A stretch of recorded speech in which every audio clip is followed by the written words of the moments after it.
Ngayon po, ipapakilala po sa atin ang ating tagapagsalita, ang ating pluma ni Kieto, si Ginoong Brian Manansala. Sir Brian?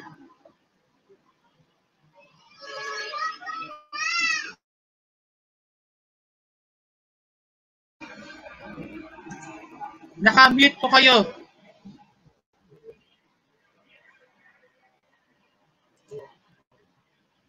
Hello po.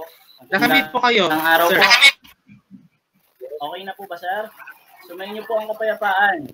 Okay na. Maligayang anibersaryo po sa Baybayin Buhayin.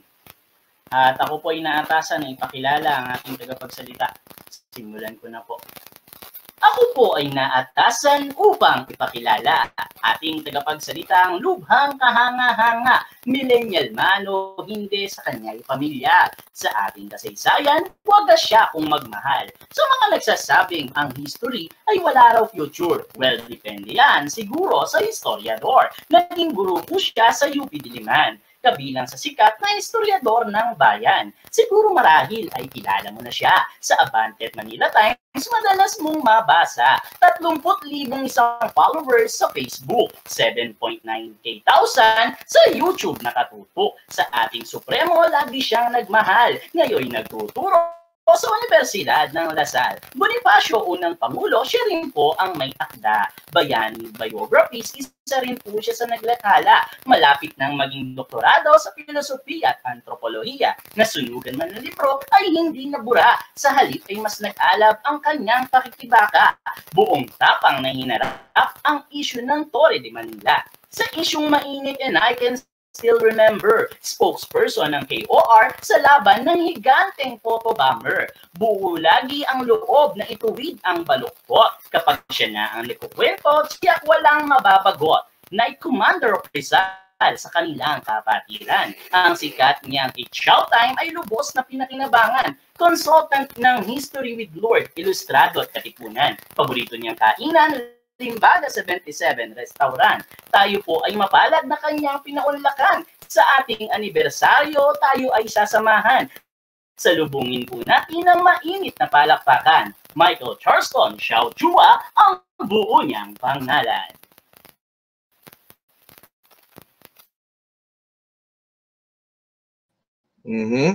Makisayang hapon po sa ating lahat. Ayan. Karakon naman. Teka, okay ba ako? Okay ba ako? Para tayong nasa spiritismo. Okay po, okay po. Naririnig ninyo? Yes po, maliwanag, loud and clear. Maraming salamat. Salamat sige po, Professor. Oo, salamat po. Thank you. Okay. Nagulat ako sapagkat nakala ko may kakanta muna. Eto na po. Ganito. Una sa lahat, bago ko simulan, at sana mamaya, pakita nyo, naka-screen share ko na, pero mamaya, ipakita, mamaya na lang. Teka lang. Ulat ako. Okay, makasaysayang hapon muli sa ating lahat. Salamat ng marami sa pag-invite sa akin. Kung ipabatid at makisama sa inyo, sa inyong ika-10 anibersaryo ng Baybayin Buhayin. Okay. Ako'y matagal nang inaanyayahan ni Ginoong J. Enage na kanina ko lang nalaman kahapon na siya pala ay isang pastor. At ako'y natutuwa sapagkat ako din ay isang born-again Christian. So, maraming salamat. Ako po ay matagal na tumatanggi sa kanya. Actually, matagal na niya ako kinukuhang speaker. Yung palang Baybayin Convention point 2 yata yun, inaanyayaan na niya ako. At sa lahat ng pagkakataon, lagi akong tumatanggi. Siguro ngayon, pwede ko nang ipaliwanag kung bakit. No? Una sa lahat, lingid sa ako, aside from the fact na hindi ako talaga eksperto ng isang ng isang tawag dito, hindi ako eksperto ng isang ng baybayin, no? Kasi ako ayoko talagang magsalita sa mga bagay na kumbaga hindi ko napagtuunan ng pansin. At talagang hindi ko talaga pa siya napagtutuunan ng pansin. At hindi rin ako, kumbaga hindi ko rin sa ulado. Marunong akong magbaybayin, pero hindi ko siya sa ulado.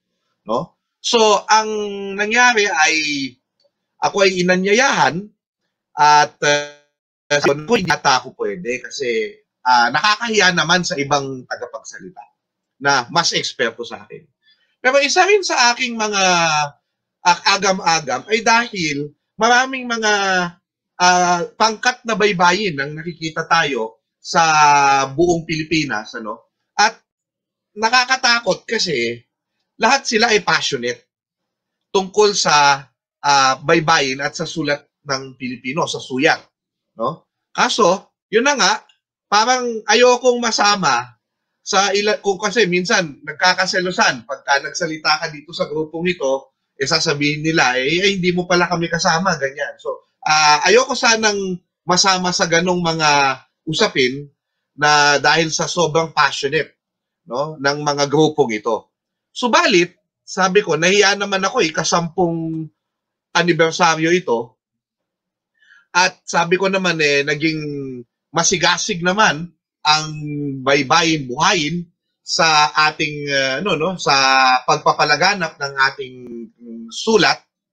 Kaya ako ay narito sa harapan ninyo at ang aking tatalakayin ay hindi talaga isang, sabihin na natin na isang lektura o isang masasabi natin na tawag dito,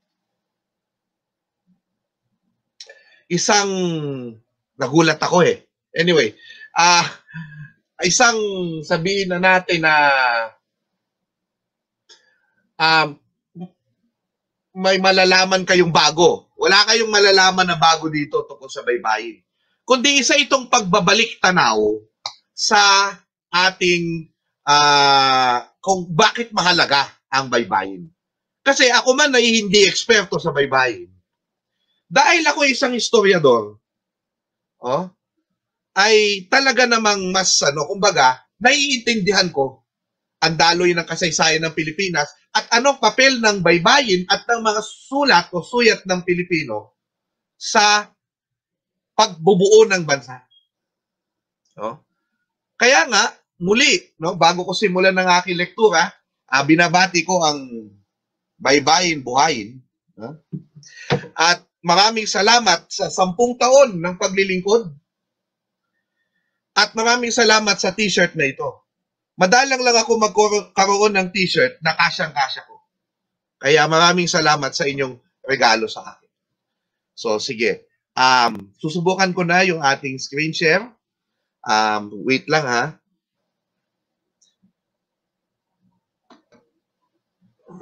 Okay.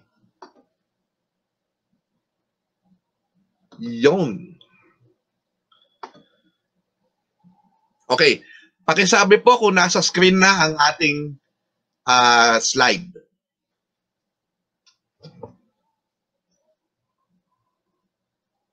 Nasa screen na po ba? Yes po sir, yes po. Okay na po. Maraming salamat. Ang tagumpay ng baybayin, ang papel ng baybayin sa paghiraya o pag-imagine, pagbubuo ng bansa.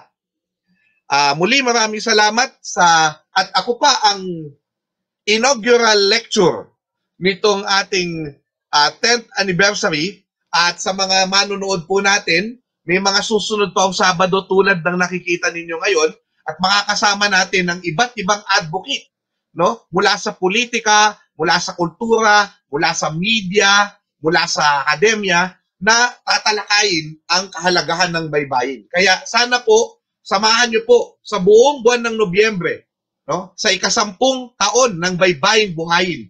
No? Sana po ay magsama-sama tayo at balikan ng kahalagahan ng baybayin. At syempre mamaya, wag ho kayong aalis pagkatapos ko dahil sila talaga mas kaabang-abang kaysa sa akin ang aking lodi na tropical depression. Na panahon ko mabata pa ako tropical depression na sila.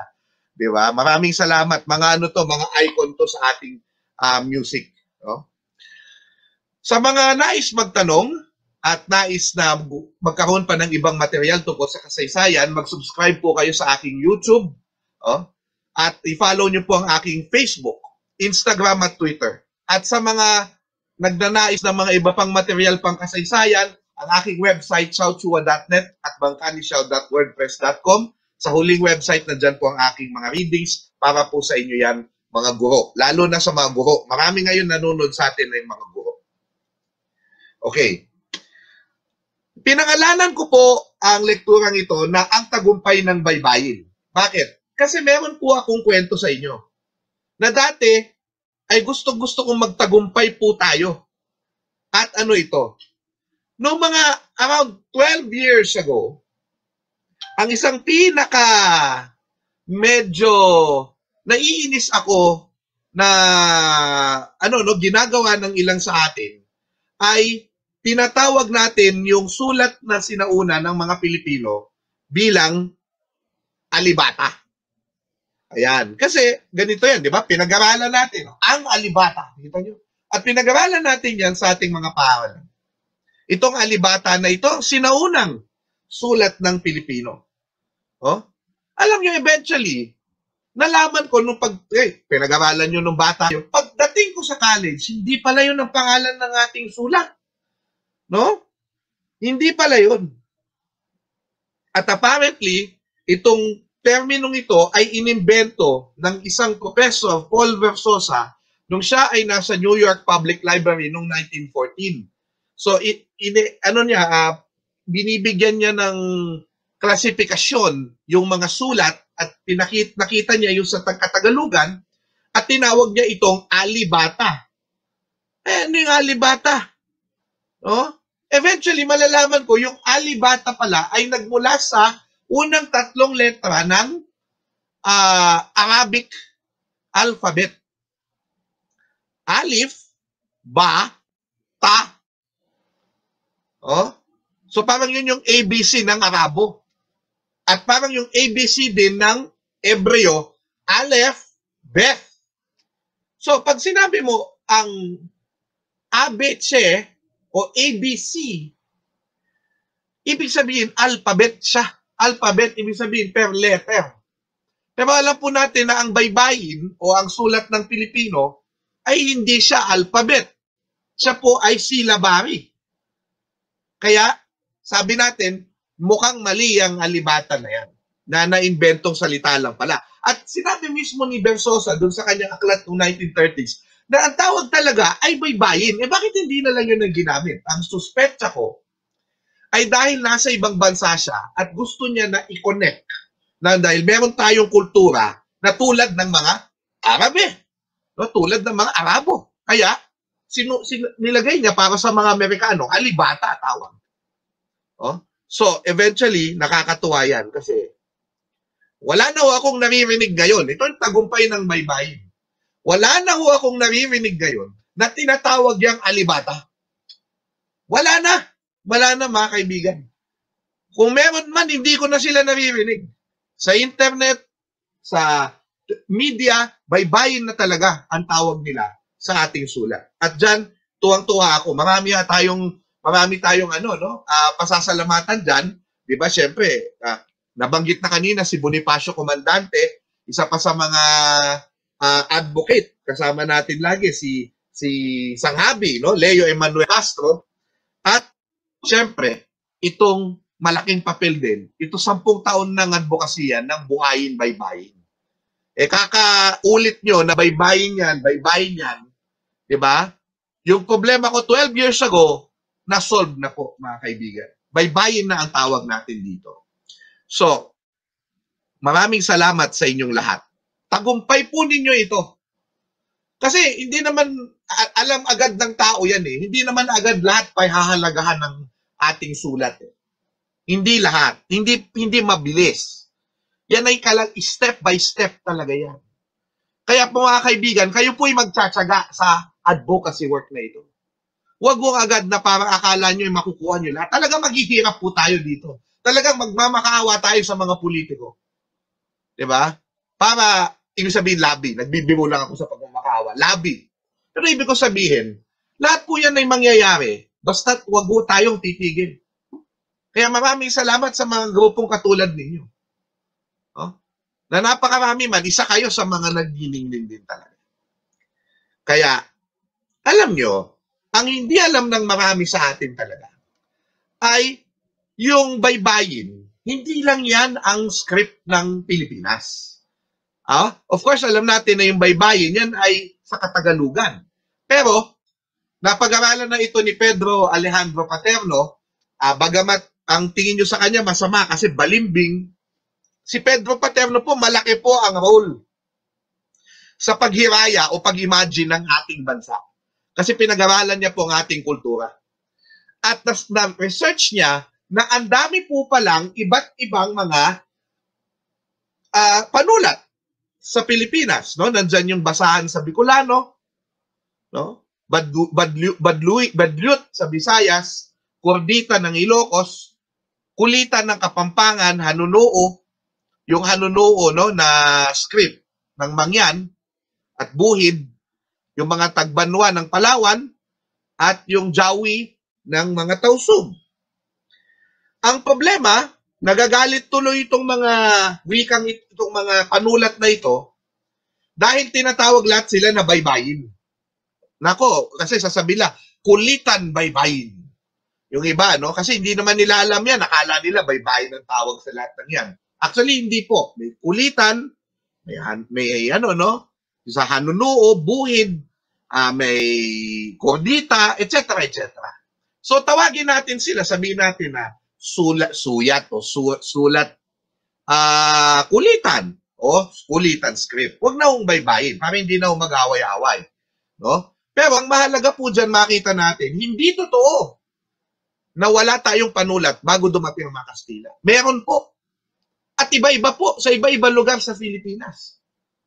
Kita ninyo? Oh? Halimbawa, magbigay tayo ng ilang halimbawa. Tingnan nyo ito. Kahit po sa Pransya, napag-aralan po nila yung iba't ibang, at tinawag nila mali pa Alphabets de Philippin. Tama ba yung French ko? Kasi alam ko lang sa French, afaflo. Anyway, so kita nyo, pinag-aralan din nila.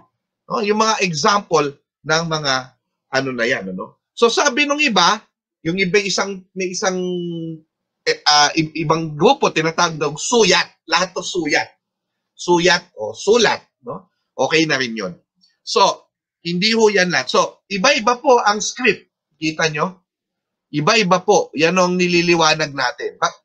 Pasensya na, yung mga kinuhaan ko ng picture dito, CTTO po ito, no? Credits to the owner. Alam nyo na kung sino-sino kayo. Wala ho akong intention na nakawin at ito'y for educational purpose and fair use only.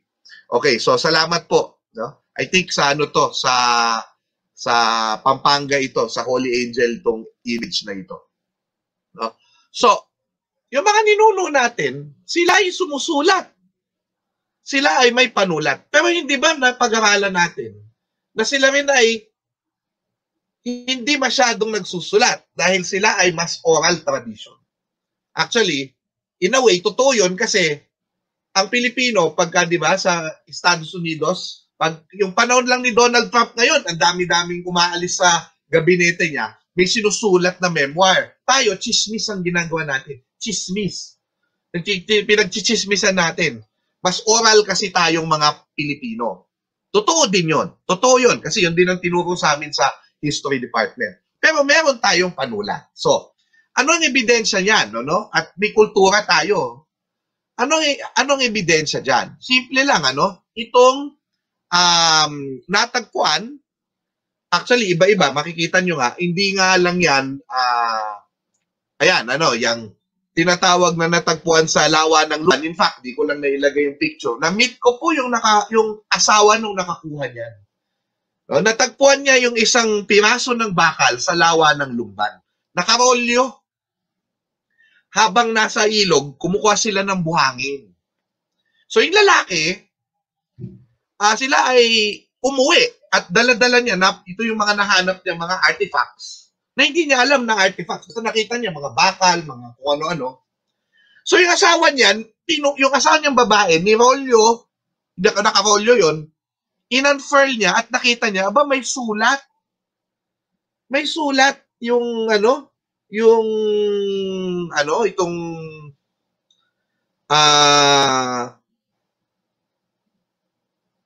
itong ano na ito. Gusto kong nakalimutan ko kasing bigla yung sino yung nakakita. Kasi merong may yung pila episode ko pala ito. Saglit lang ha. So, yung gusto kong kilalanin yung yung nakakita. Oh, maganda makita ninyo to eh.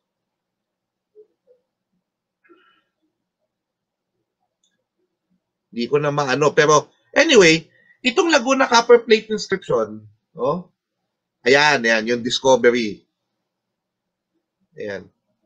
Hindi na naman binanggit. Actually, na-interview nila kung sino yung kumuha niyan. At na-meet ko nga yung asawa. At ito, narinig ko mismo sa asawa nung nakakita nung Laguna Copper Plate inscription. Sabi niya, itong script na to, nung nakita niya, sabi niya, naku, gusto niya atang ibenta ni itong lalaki sa junk shop. Sa junk shop, mga kaibigan. No? Pero, ito, nakita ko na, salamat sa Diyos. Nakita ko na, okay. Si Ernesto Lehisma. Ayan. Si Ernesto Lehisma, yung tao na noong sulat na ito.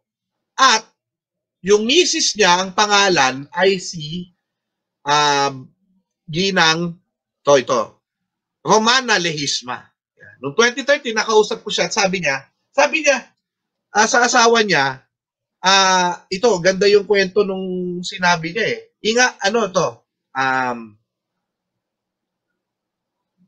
Ito.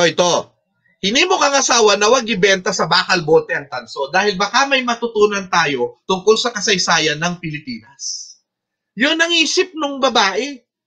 Yun yung pag-iisip niya. So, tinignan niya daw yung mga aklat. No? Gusto kong ipakita si ma'am eh. Ito si ma'am. Yan, sana nakikita ninyo. Anyway, nakakatuwa kasi itong script na to, nung ito binenta eventually, may isang sikat na historian, ibinenta sa kanya ito. Ibinenta sa kanya. Kaso, ito kasi prevalent sa iba't ibang lugar sa Indonesia. So, hindi niya to binili. Pero eventually, ito'y binili ng National Museum at ito ay naging national treasure. Apparently. So, kasi ito lang yung natagpuan sa Pilipinas. Marami pa sigurong ibang hindi pa tayo natatagpuan. So, ano ang meron sa Laguna Copper Plate inscription na natagpuan sa Lawa ng Lumban? Ito po, no? Ito ay tinransliterate ni Antoine Postma. Mamaya makikita niyo yung larawan niya. Si Antoine Postma na, at saka si Johannes de Casparis.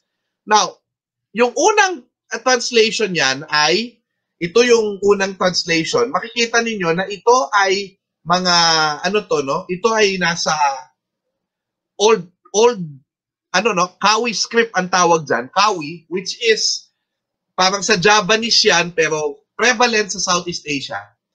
At pinapakita dito ang bayaran sa utang at legal na mga agreements ng ilang mga kingdom na kilala natin. Tondo, Puliran, Kasumuran, ito'y Pila, Mahayhay ng Carlan area, Pila, Laguna, Paila, yung Binwangan o yung Paracale sa Bicol, nandyan yung Dewata sa Butuan, at yung tinatawag natin na Medang sa Indonesia. So, yan po yung nangyari dyan. So, legal document, 900 AD. Ibig sabihin, nagsusulat na yung mga Pilipino noon at nakikipag-trade pa sa iba't ibang lugar sa Southeast Asia. At meron tayong pagkakaugnay sa isa't isa sa pamamagitan ng mga bangka natin o trade. Kasi iba-ibang lugar yan eh. So dahil sa sulat na ito, in Kawi script, ay nalaman natin ang ating kabihasnan noong unang panahon. Around 1300s naman ang dating nitong natagpuan na magsasaka yung Kalatagan Pottery Inscription. So, yung Kalatagan Pottery Inscription dito, may pagkakahalintulad sa baybayin ang mga karakter, although nanatiling misteryo. Ano bang kahulugan ng sulat na ito? Of course, maraming naging mga interpretasyon. Nagkaroon ng, ayan, no? So, yan yung mga maaaring mga equivalents sa baybayin. No? At malamang, ito daw yung kahulugan ng mga ito. No? So, maaari, sabi nila, na ganito yung pagkasulat. Hindi natin kasi alam, wala siyang mga vowel killer, wala siyang mga word, divider. So, ito yung mga teorya lamang.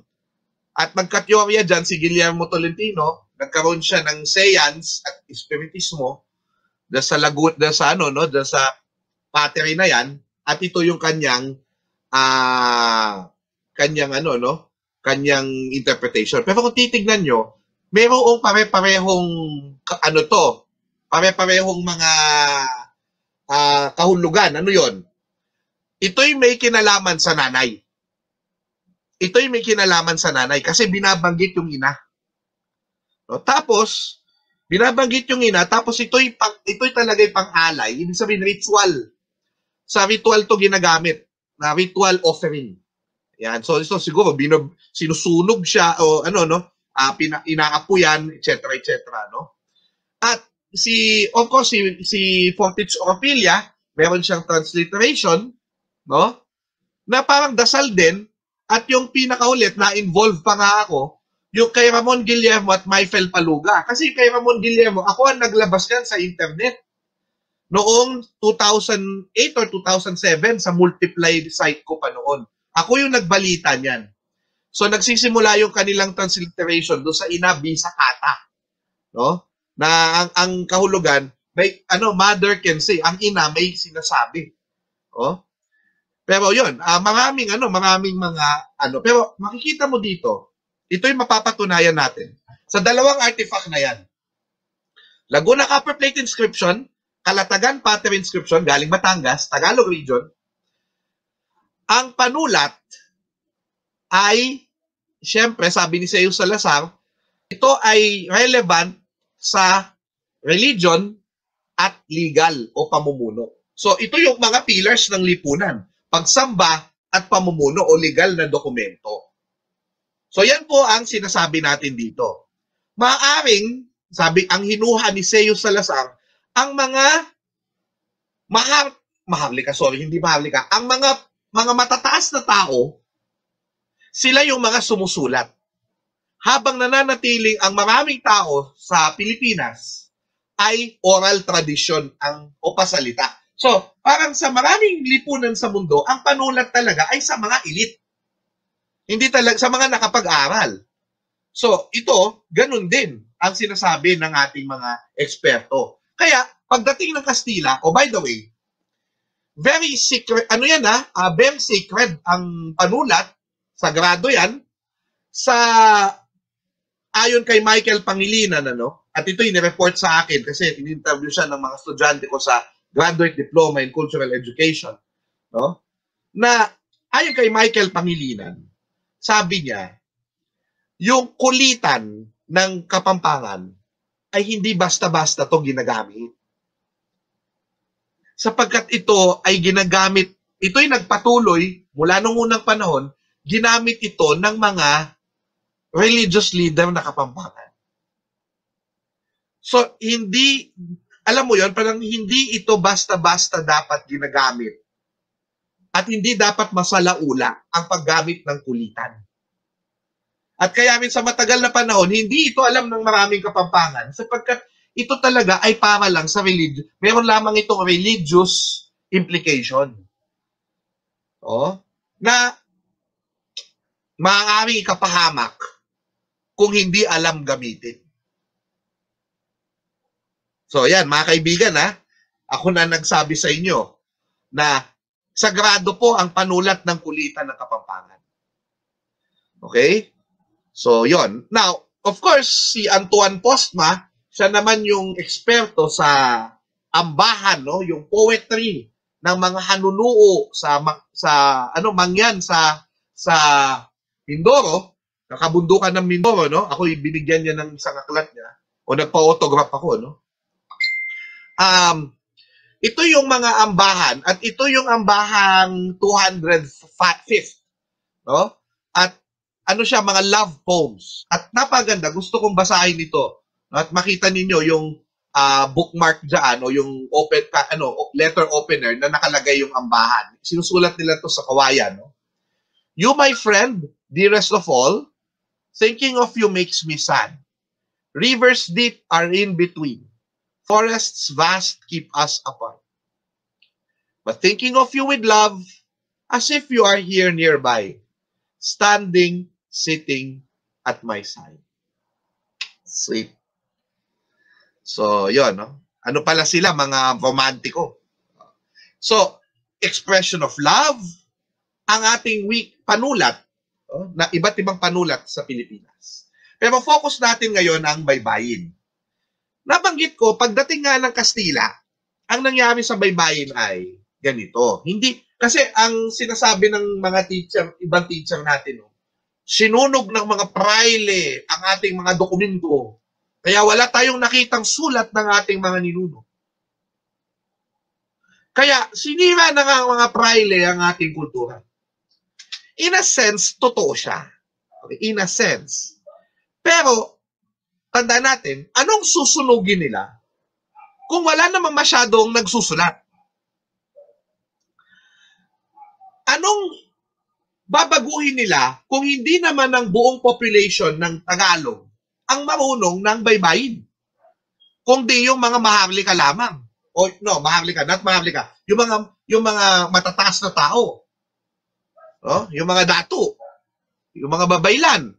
So, ano ang implication to? In fact, nung nagturo yung mga Kastila ng Roman alphabet, wala silang binago. Dinagdagan lang nila. Yan ang aking hinuha. Ito yung opinion ko.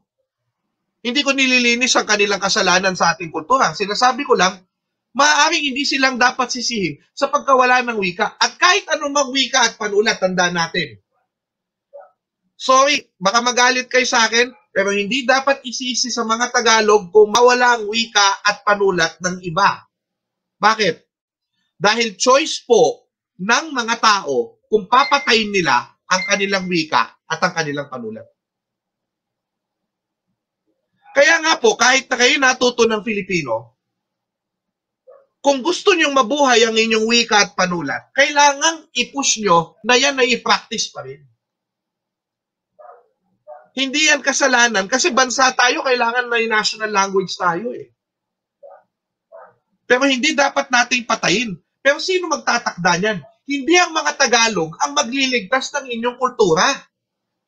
Hindi ang mga Tagalog ang magliligtas ng ating wika, mga wika sa Pilipinas. Ang magliligtas po niya, tayong lahat. Kailangan tayo po ang magligtas. Hindi natin isinisisi sa pamahalaan o inaasa sa pamahalaan yan. Tayo ang gagawa niyan. Dahil kahit na ang gobyerno ay gumastos, kung ayaw mo nang gamitin ng panulat at wika mo, walang magagawa, mamamatay ang wika mo. At yan ang nangyari sa ating mga ninuno. Nung tinuruan na sila ng ibang panulat na hindi naman nila natutunan yung nauna, yun na yung ginamit nila. Pero, hindi binawal ng Kastila yung panulat ng Tagalog. Bakit? Pinarint nga nila sa ating unang aklat na nilimbag sa Pilipinas, ang Doktrina Kristiyana. Pinarint nila yan.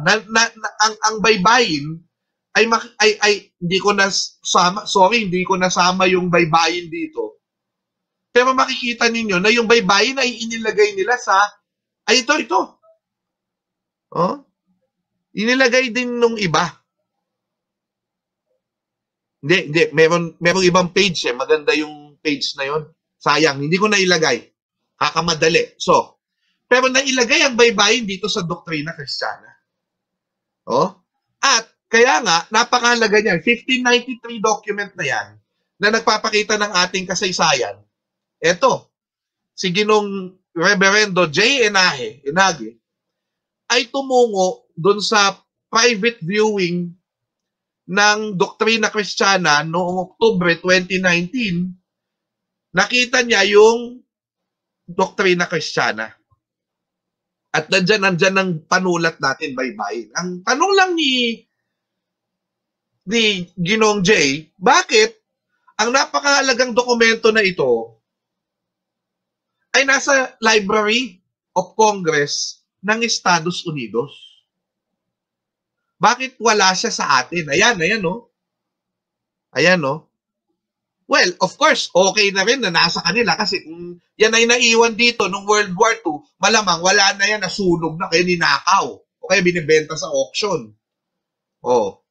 Pero, maganda rin sana kung yan ay mapunta sa Pilipinas. At kaya meron silang kampanya ngayon ng Baybayin Buhayin na nasa pangunguna ni Ginoong Enage na yan ay maibalik yung Doktrina Kristiyana na yan sa Pilipinas.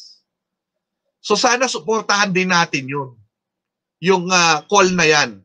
Dahil yan ay napakalagang artifact sa ating kultura. Now, ano ang ebidensya na hindi talaga ipinagbawal ng Espanyol ang panulat natin? Simple. Kasi may natagpuan po sa UST Archives na 2 dokumento na sinulat ng ating mga ninuno. Actually, nakakatuwa to. 2 babae. No? At yan, nakita nyo si Freud. Si Freud na manika ni ni Sir Ambeto Campo, tinitingnan yung dokumento. At yan, yung archivist ng UST, si Regalado Trotause, pinapakita yung mga dokumento. Salamat to sa may-ari ng larawan. No? Pinapakita yung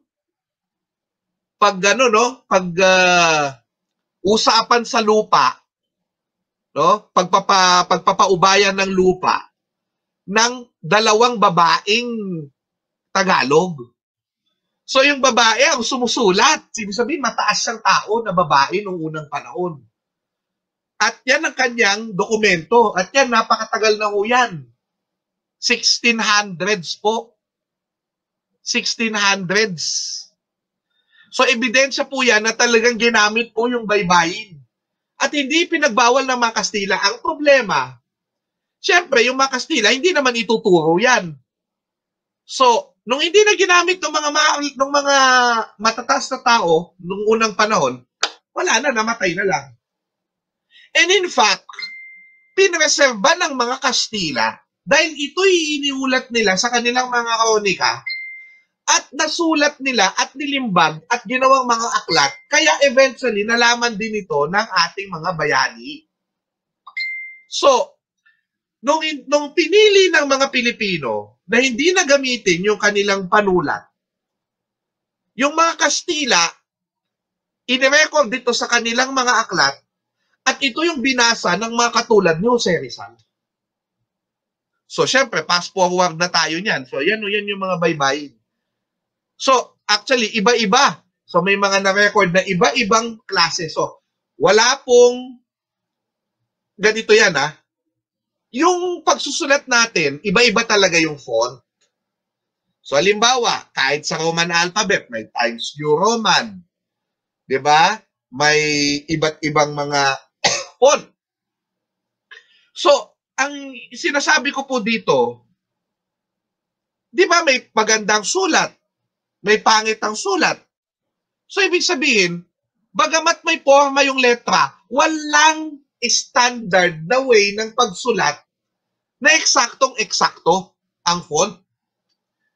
Kaya, ang sinasabi ko dito, parang sulat ng tao yan. Pwedeng magkaiba-iba. Kaya po, yung sinasabi natin, hindi dapat natin sabihin na iisa lang ang forma ng pagsulat ng baybayin. Iba-iba talaga yan. Oh? At ito yung mula kay Paris Codex, kay Rizal at yung pinapalaganap ng Baybayin Buhayin. Di ba? Merong ibang mga grupo na may may mga mas puro na sinasabing purong uri ng pagpanulat, okay lang din yun. So, iba-iba talaga yan. So, ngayon, fast forward tayo kay Rizal. Si Rizal, pinag-aralan niya yung baybayin. Apparently. At sabi nga niya sa anotasyon kay Antonio de Morga, at tama siya. Tama yung sinabi niya. Salamat kay Jay sa slide na to. Little by little, sabi ni Rizal, they lost their old traditions, the mementos of their past. They gave up their writings, their songs, their poems, their laws, in order to learn other doctrines which they did not understand. Another morality, another aesthetics, different from those inspired by their climate and their manner of thinking. They declined degrading themselves in their own eyes. They became ashamed of what was their own. They began to admire and praise whatever was foreign and incomprehensible. Their spirit was damaged and it was surrendered.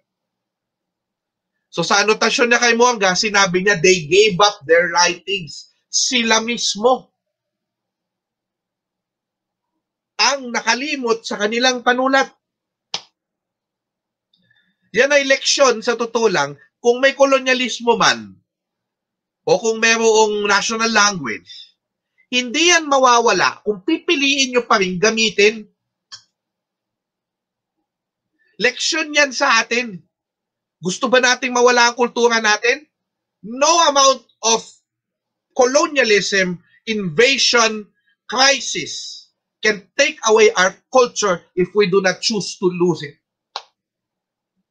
Ulitin ko, walang anumang sakuna, walang anumang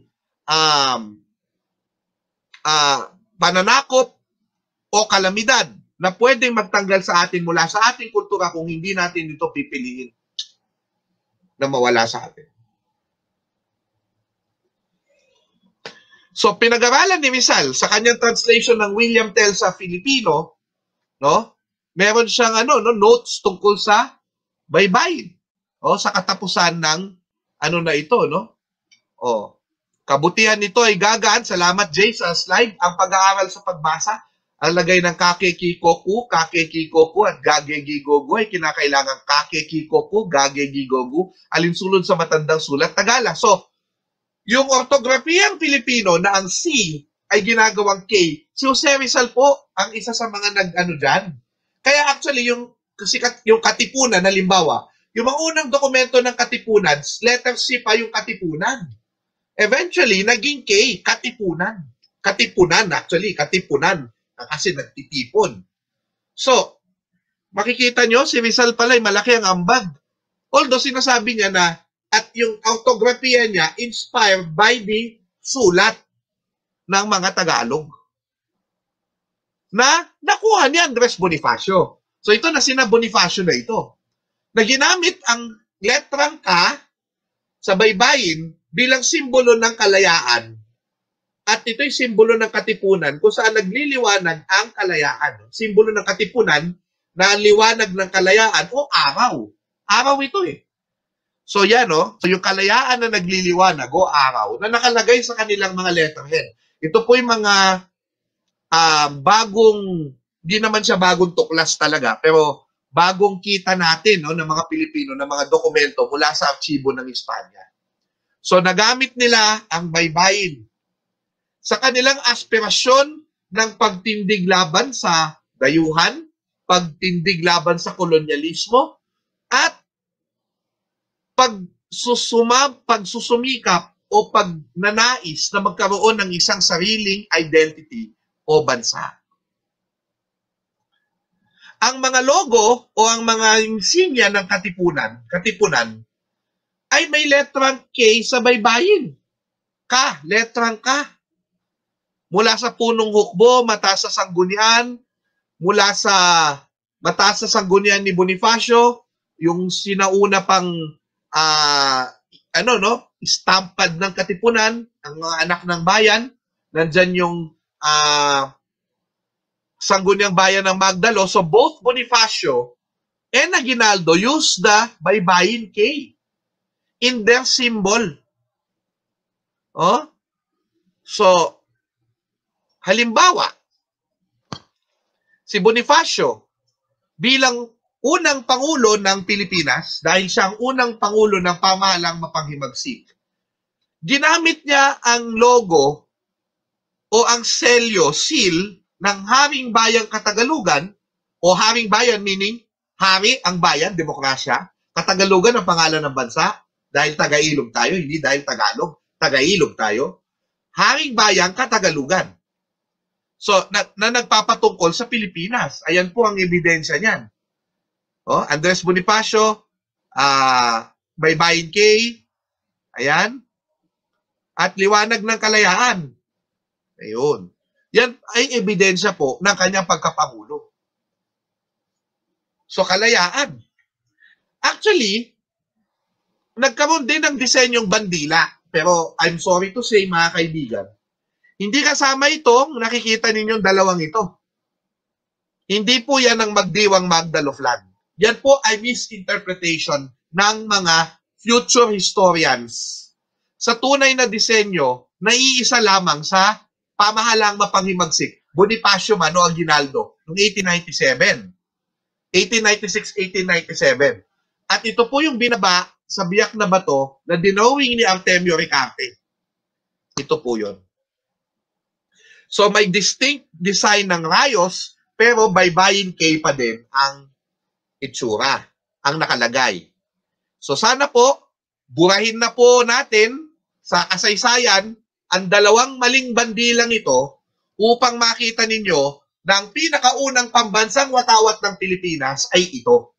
Na ito po ay ginamit sa labanan sa Noveleta at sa iba pang labanan sa Cavite, both by Aguinaldo and Bonifacio. Ito po ang pinakauna nating national flag. Pangalawa lang po yung tinaas sa Kawit, Cavite. Okay? At ano ang nasa una nating national flag? Baybaying Letrang K. Gayon din, ginaya ni Macario Sakay ang Baybaying Letrang K, stylized, at ito po yung kinalabasan. Nung siya po'y mamuno bilang Pangulo ng Republika ng Katagalugan. Okay. Eventually, ang susunod na magpapalaganap ng baybayin, of course, pag-aaralan niya ni na Pedro Paterno, pag-aaralan niya ni, sino ito? Si T.H. Pardo de Tavera. Pero, ang magpapalaganap niyan sa maraming Pilipino ay si Guillermo Tolentino. Na hindi lang po siya sculptor, siya din po ay expert sa baybayin at wikang Tagalog.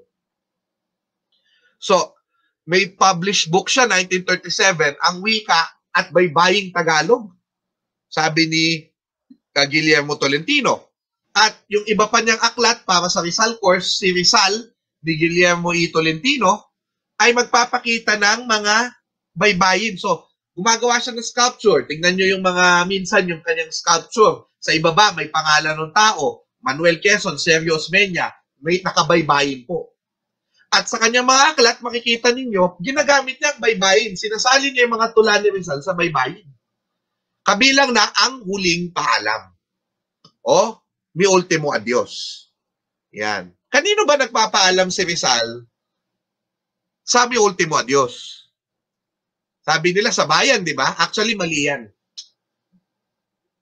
Nagpapaalam po siya kay huli. Bakit? Kasi, sabi, huling paalam. De, joke lang po yun. Pilipinas, nagpapaalam siya kay Pilipinas. Pero tingnan niyo mabuti. Ito'y sinalin sa itinransliterate ni Guillermo Tolentino sa sulating baybayin. So, gumawa siya ng imbento. Ito, imbento niya ito, no? Yung imbento niyang numero na baybayin. Siguro nagkausap na naman siya ng espiritista. Gumawa siya ng sarili niya, no? Of course, hindi natin yan ginagamit kasi yan ay walang batayan sa kasaysayan. Okay. Dahil ang mga founders ng ating pagkabansa ay ginamit ang baybayin bilang simbolo ng kanilang aspirasyon para sa kalayaan, baybayin ka, kalayaan. Ang mga sumunod na mga tao ay pinalaganap ang baybayin bilang simbolo din ng iba't ibang mga organisasyon o sangay ng pamahalaan.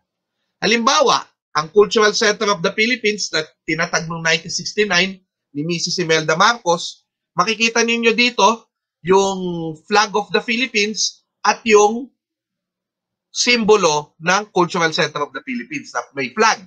Ano po itsura ng flag na yan? Ito po. Now, akala nyo HHH yan. Akala ko rin HHH. Ano yung HHH? Ha ha ha. Hindi, joke. Okay. Pero hindi. Pag tinignan yung mabuti, Baybayin K po yan. Na tatlong pinagsama. Okay. Baybayin ka, pinagsama-sama. Anong kahulugan? Bakit? Eh, hindi naman CCP yun. Sentrong Pangkultura ng Pilipinas. Dapat SPP. Eh, bakit KKK? Yun pala, ang KKK sa simbolo ni Imelda ay ano to? Kabutihan. Sorry. Katotohanan, kabaitan, kagandahan. Katotohanan, kabaitan, kagandahan. In English, the true, the good, and the beautiful. Yan po ang motto mismo ni Ginang Imelda Romualdez Marcos. At makikita ninyo na yan din po nakalagay sa ating medalyon ng Order of the National Artists. KKK. Eventually, pati mga iba pang mga, hindi ko to kumpleto, no? Pero yung National Museum natin, yan din ang ginamit na logo, no? So yung National Museum, pambansang museo. At maging yung, ito hindi alam ng marami ito, na pinakita lang sa akin to ni Director Jeremy Barnes kasi ang dating opisina ng ng Prime Minister ng Pilipinas ay nasa National Museum ngayon ng Fine Arts. So naiwan itong seal of the Prime Minister of the Philippines doon. At nakita ko na yan. Siyempre, dalawa yung naging Prime Minister natin sa panahon ng 1973 Constitution. Ferdinand Marcos, President and Prime Minister, and eventually binitawan ni Marcos yan, si Cesar Enrique Aguinaldo Virata. So sila yung dalawang humawak ng Office of the Prime Minister. At makikita nyo na may disenyong baybayin. At makikita nyo rin na si Seyus Salazar sa matagal na panahon sa Universidad ng Pilipinas, kapag siya po ay may klase ng kasaysayan 1 lang ito, kasaysayan 1. Yung GE course, pinapahirapan ni Dr. Salazar yung kanyang mga estudyante. Yun, of course, yun ang pananaw ng iba. Dahil tinuturuan niya, dapat marunong ka magsulat sa baybayin para pumasa ka daw sa kanyang klase. Di ko alam, pero tinuturuan niya. May mga nakita ko, mga katitikan na nasa panulat na baybayin. So eventually, si Seyus Salazar, malaki yung kanyang papel, especially yung pantayong pananaw din, at yung mga tagasunod dito, tulad ko, at sina Atoy, Mary Jane, Vicente Villan, of course, si Nancy Kibuel Gabriel, at marami pang iba. Lars Ubaldo, Omel Hernandez, at marami pang iba. Na itong kaisipang maka-Pilipino, sa pananaw na Pilipino, ay lumaganap. At si Seyus, definitely, ay may kinalaman. Alam mo, marami akong alam na na-influensya ni Salazar, marunong talaga magbaybayin. Si Professor Adonis Elumbre ng UP Baguio, napakagaling magbaybayin. Talagang nagsusulat sa buong logbook ng baybayin yun nakita ko Kasi orgmate ko siya sa UP Lipunan Pangkasaysayan. So, in many ways, malaki yung ambag ni Salazar at ng iba pang mga profesor ng kasaysayan para yung UP magkaroon ng ng consciousness sa baybayin. At ito nga, makita nyo kasama ni Ginong Inage, si Dr. Salazar, tingnan nyo, ang ganda ng barong, baybayin yung barong nila, di ba? O pati si Dr. Salazar. At ako, kasama ko yan, si Dr. Salazar. Now, yung isang organisasyon na muling itinatag noong 1989, dati nag-exist siya 1970s, and then 1989, muling itinatag, ay yung UP Lipunang Pangkasaysayan, na ang logo, Likas. Likasa, tapos may vowel killer. So, UP Lipunang Pangkasaysayan, naging bahagi ako dyan, kaya yung isang favorite t-shirt ko ay baybayin. So, yan. Now, teka lang, paano ko ibabalik ito? Teka lang. Oops. Bakit ito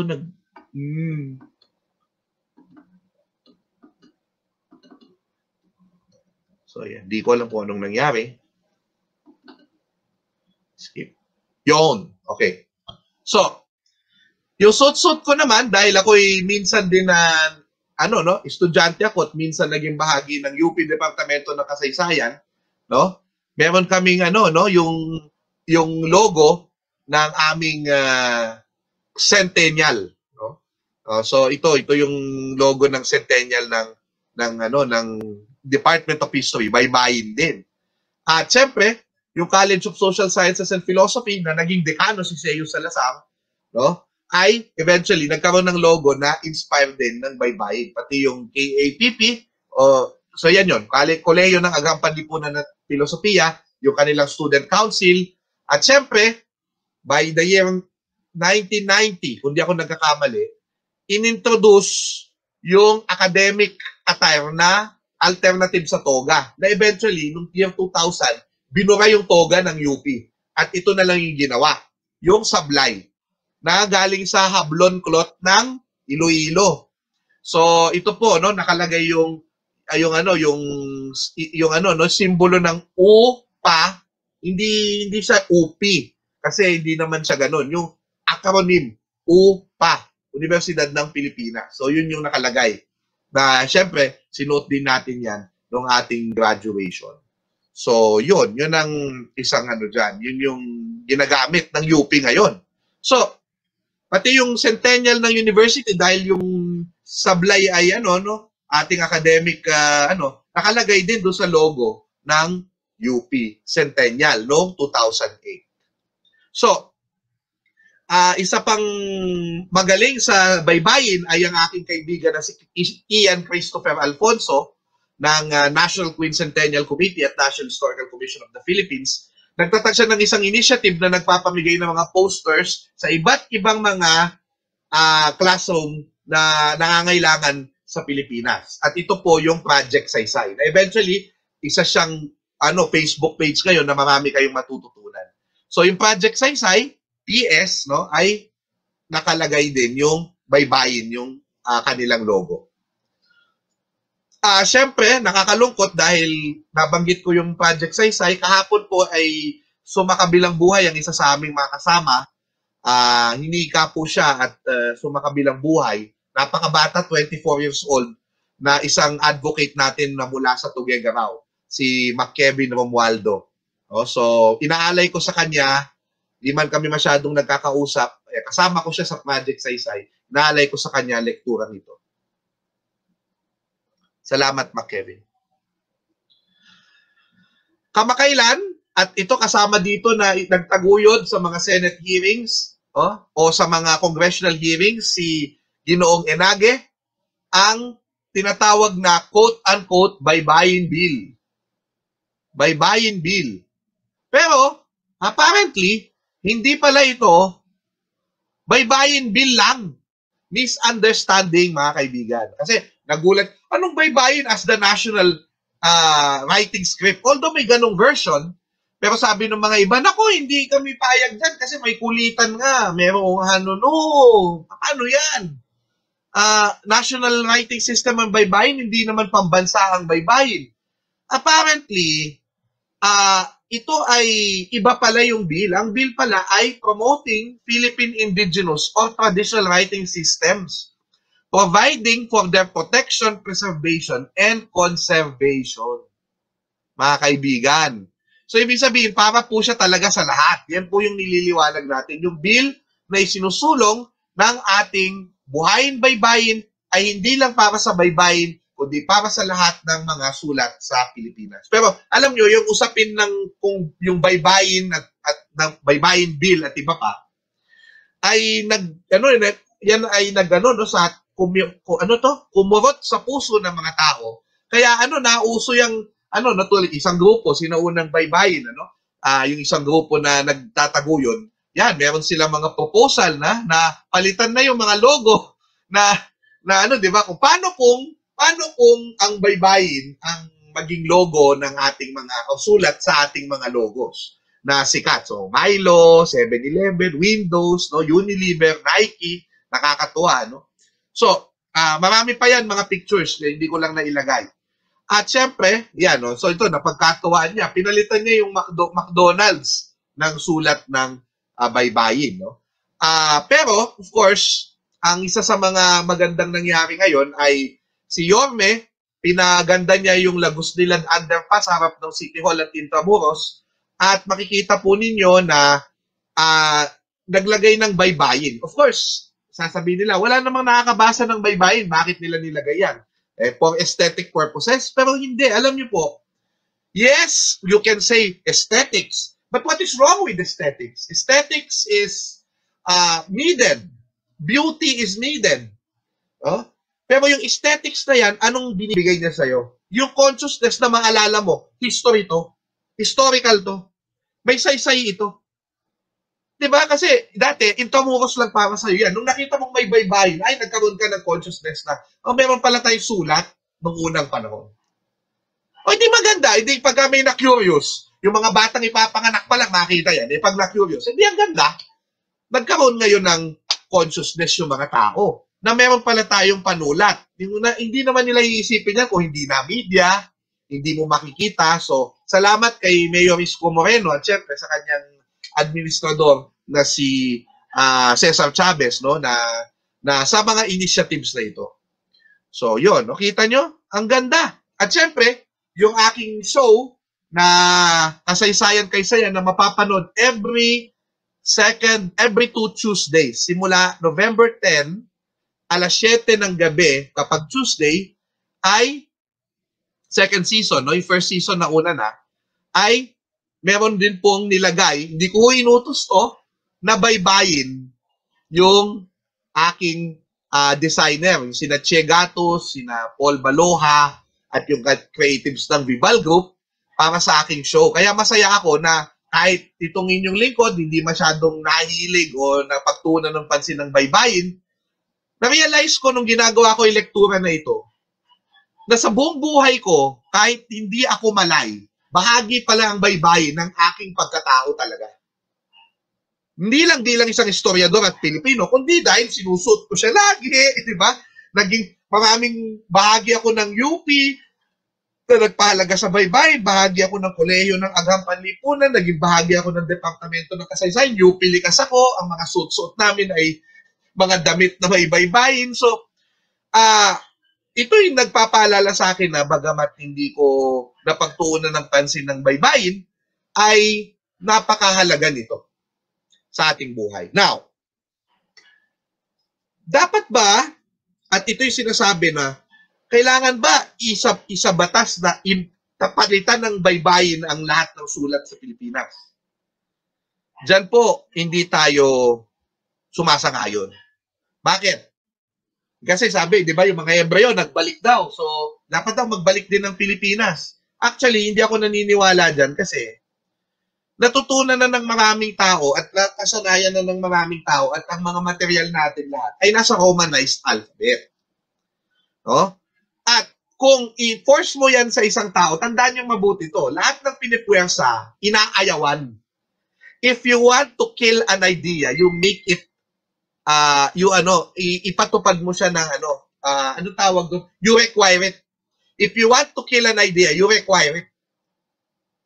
So, ano ibig sabihin nito? Maaaring mag-backfire kung babalik tayo. So, ako, ang aking, sa palagay ko, kailangan lamang ipagpatuloy natin yung bagong alpabetong Pilipino, ortografiyang Filipino. Pero, linangin din natin ang natural. Sa ating mga advokasya, sa lahat ng ginagawa natin, yung pagmamahal sa ating sinaunang sulat. At yan, makita sa iba't ibang logo, makita sa iba't ibang lugar.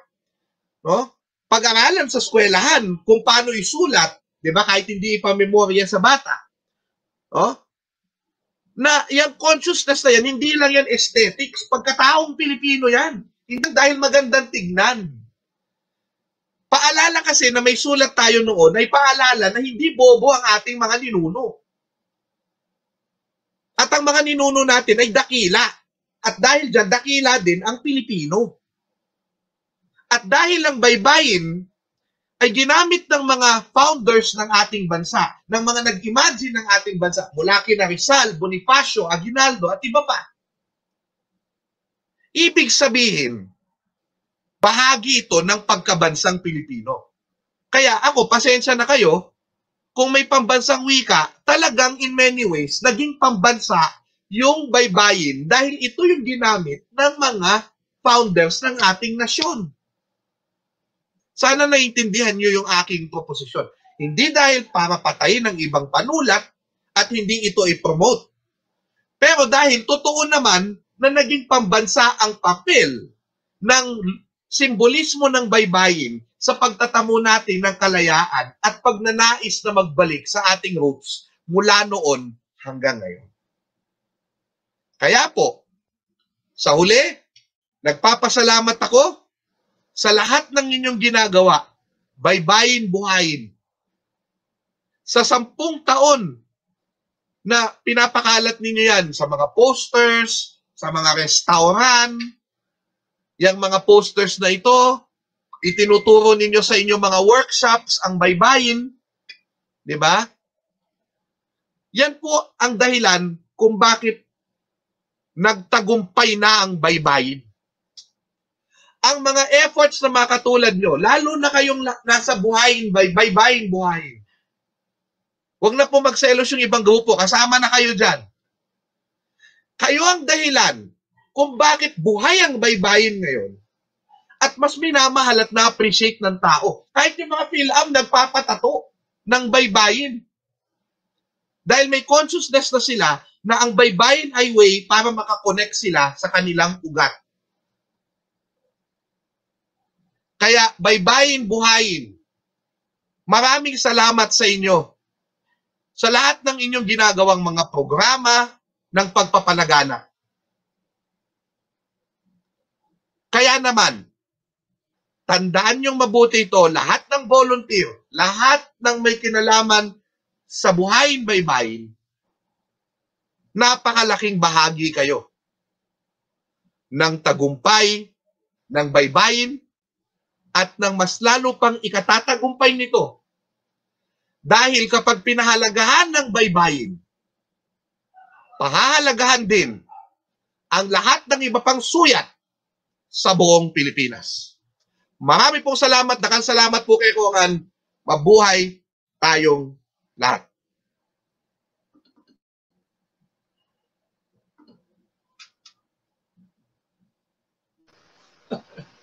Nako, para akong, Prof, para akong nahimasmasan sa inyong napakaganda. Pero bago yun, talagang, napakahirap. Hindi kasi kailangan kayong i-convince eh. Ako po naniniwala, no? Yung timing.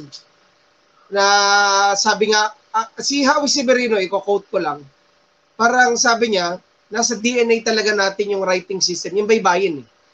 Opo. Ngayon ko nalaman sa inyong lektura na sabi nyo nga na galing kayo sa UP, alam niyo naman ang pinakamatinding batikan na baybayin advocate si Dr. Sus Salazar. Na alam natin, lodi nating lahat, no? Opo. Siyempre, no? Naku, maniwala kayo. Kahit po ako pinapagalitan ni Dr. Sus Salazar, lalo na pag liliham ako sa kanya, pag may English, hindi ka tatanggapin. Pag English, sabi niya, Jay, hindi ka diretso sa basura yun pag sinulatan mo siya sa sabi niya, Jay, hindi ka consistent kasi nagsusulo ka ng baybayin, tapos nag-i-English ka. Parang sobrang radikal, ha? Pero ilang beses namin na naging speaker si Dr. Sus Salazar hanggang itong nakaraan na Baybayin Summit. Pero alam niyo, Prof, isang karangalan na siguro kaya hindi kayo naka-commit ng mga nakaraang imbitasyon namin for this purpose. Talagang nilaan kayo para sa ika-10 taon. Unang speaker, unang Sabado ng pagdiriwang, meron pa kayong article sa Manila Times. Opo. Basahin po ninyo. Naka-upload din po yan sa ako, inabangan ko talaga kasi sabi nyo lalabas kinabukasan. Tapos sabi ko may online yan. Sabi niya meron. Opo. Hindi ho ako natulog. Hindi ako natulog. 1:00. paglabas, nung search ko, wala pa, hindi pa updated. Si Manila Times. So, di okay lang, naghintay pa rin ako. Pag search ko ulit kay Google, Manila Times, lumabas na. At sabi ko kay Prof, matutulog na ako. Kasi nabasa ko yung inyong article. Opo. Alam niyo, Prof, binigyan niyo ng liwanag ang aming 10 taon na paglalakbay at sambulat na ito. Kaya nga personal ko kayong inimbitahan. Salamat. Kahit itong paparating na committee hearing, sa inyong mga pinakita, parang nasummarize nyo lahat nung nung ika nga sa maikling panahon na pag bibigay niyo ng ng inyong pananalita. Hindi tayo mag-entertain Prof ng question dahil ito yung isang selebrasyon. Sabi niyo nga tagumpay. Buti na lang. Alam niyo sa sobrang taranta ng ating mga MC, dapat tropical depression Actually, kahit ako nagulat Nagulat ako. Sabi ko, naglalagay pa ako ng slides. Mas marami pa sana ako na ilagay. Pero okay na rin. At least na-deliver na natin ng maayos yung ating yes. Sana nagustuhan mo. Sana nagustuhan mo, kapatid. Salamat po. Hindi lang po ako tayo po ay live sa YouTube. Hindi lang sa buong Pilipinas. Sa labas. May kita niyo po yan mamaya kung gaano kataas yung views natin. After, siyempre, hindi real time si YouTube sa kanyang views. Yun din ang kagandahan po, kahit merong time difference sa ibang lugar, pwedeng balikan. So, ang pwede nyong gawin, yung mga nanonood, Prof, kung meron silang tanong, binigay na naman ni Prof Xiao yung kanya mga mga contact details. Pwede nyong itanong ngayon kung gusto nyo padaanin sa amin, ibibigay namin kay Prof dahil alam nyo, Prof, talagang parang napaka... Ito po yung token namin sa inyo, Prof. Ito. Kung pwede ko lang ilagay dyan, pero by Monday, nasa bahay nyo na po ito. Ito yung glass na lupang hinirang in baybayin. Ito po yung inyong sertipiko. At ito po yung libro na aming token sa inyo. At hindi lang po yun. Siyempre, meron kayong face mask na Doktrina Kristiyana. Pati face mask nyo, Doktrina Kristiyana. Meron kayo, Prof, ID lace ng baybayin buhayin. At siyempre, yung alam nyo na yung size nyo. Nasabi ko na. Nasabi nyo na. Kaya, salamat. Isang karangalan na kayo ang naging pangunahin naming tagapagsalita. Basahin ko lang, Prof, itong ating sertipiko ng pagpapahalaga ay pinagkakaloob kay Professor Michael Charleston Xiao Chua. Ibinaybayin po namin ang inyong pangalan. Napaganda. Dahil sa inyong isinagawang live stream na itong aming anibersaryo, 1 dekadang lakbayin at sambulat na baybayin ngayong ika-11 ng Nobyembre. Sorry, hindi 11 yan, ika-7 na mali lang, pero iano po natin yan. No problem. Lagda ang inyong lingkod. Yan ang maganda sa certificate natin na e-certificate, madaling madaling i-edit. So, lagda ng 3 founder, ang inyong lingkod, si John Layson at si Jaime Hernandez. Maraming salamat, Prof. At palagay ko, ito yung simula. Maniwala kay Prof. Bukas at sa mga darating na mga araw, linggo, isa na kayo sa tatanggap ng mga imbitasyon, baybayin na yung nyo.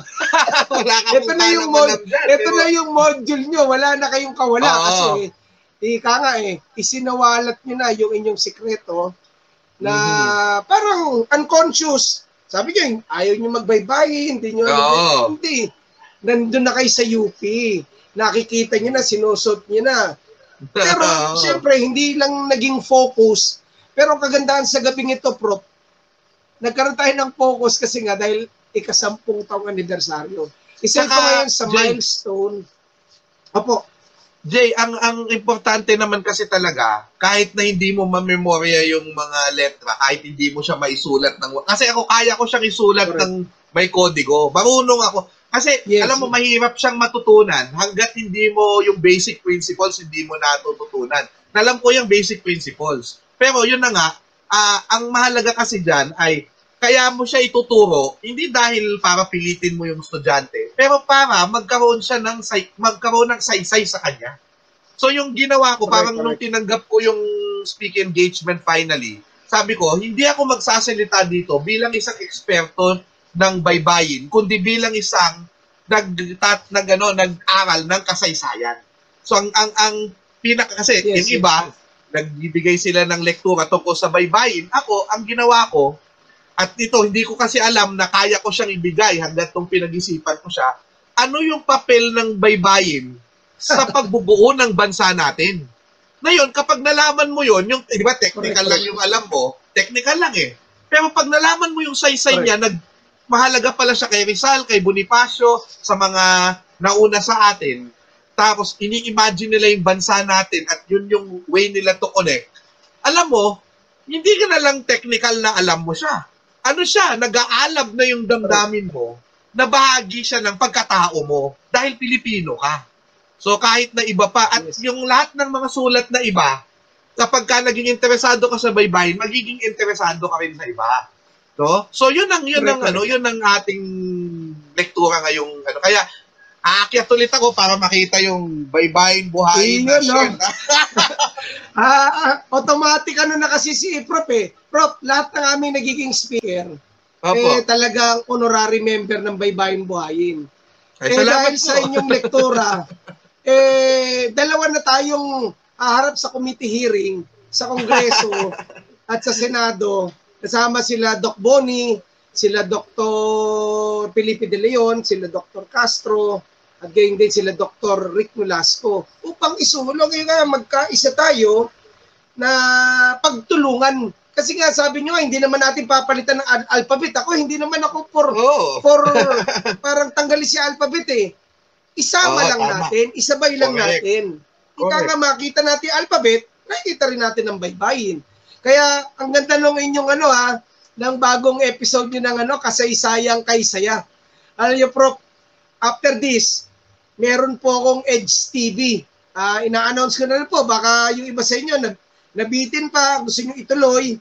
Nasa Zoom din siya, nasa Zoom, FB Live po siya, Edge TV, dahil mag-i-start po ng Baybayin series, ang Edge TV starting today. Kaya talagang sabi ko nga, makasaysayan po ang ginawa ninyo. At hindi kami nagkamali, at hindi rin naman kayo talaga hindi nyo kami binigo, Prof. Salamat nga sa inyong pagpapaunlak. Napakahirap nyo talagang imbitahan, hindi dahil ayaw ninyo, sabi nyo nga, hindi dahil hindi nyo alam, kundi sa inyong schedule. Binabati ko nga po kayo, ayaw nyo lang magpatawag ng doktor. Hindi pa. Malapit tatawagin kayo pagdating ng, malapit na yan. Dr. Xiao Chua, hindi na lang profesor dahil kayo po ang kasama namin. Sabi nga, di ba, naalala nyo, sabi ni Isaac Newton, I see far because I stand on shoulders of giants. Yeah. Malawak, malayo ang aking natatanaw kasi nakatungtong ako sa balikat. Lahat tayong mga nagtuturo ng kasaysayan, hindi naman natin inimbento eh. Inaral lang natin, binalikan. So ibig sabihin, yung mga nauna sa atin, gaya po ninyo, hindi natin inimbento. Inilalabas lang natin sa mga tao, sa mga kabataan, sa mga estudyante, ito yung kasaysayan. Kaya tama yun yung saysay. At ang kagandahan nun, kaysaya ng kasaysayan.